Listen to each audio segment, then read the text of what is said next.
আজকে ছেলের জন্মদিন। সকালবেলা উঠেই বেলুন হাতে নিয়ে বসে পড়েছি, কারণ জন্মদিনের সব থেকে মেন যে জিনিসটা সেটা হচ্ছে বেলুন। বেলুন না হলে জন্মদিন মনেই হয় না, তাই বেলুন দিয়ে আগে ঘরটা সাজিয়ে নিলাম, তারপরে এক এক করে কাজকর্মতে হাত দেবো। তো আজকের দিনে ছেলে যা যা আবদার করে খেতে চেয়েছে তাই তাই আমি করে দিয়েছি। সকালবেলা জিজ্ঞাসা করলাম কি খাবি, বললো মা একটু মাছ ভেজে ভাত দাও।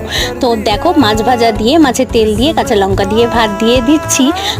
এবারে আয়োজনটা একটু অন্যরকম। আগেই বলেছি এবারে অনুষ্ঠান কিছু করছি না, কিন্তু কিছু না করলেও একটু একটু করে করতে করতে অনেকটা বেলা চলে গেছে। পায়েস করতে হয়েছে, মাংস করতে হয়েছে, আর বিরিয়ানি। এইটা ছেলে বলেছিল খাবে, তাই এটাই করে দিয়েছি। ছেলের যে বেস্ট ফ্রেন্ড সায়ন, তাকে নেমন্তন্ন করা হয়েছে সকাল থেকে রাত্রিবেলা অবধি।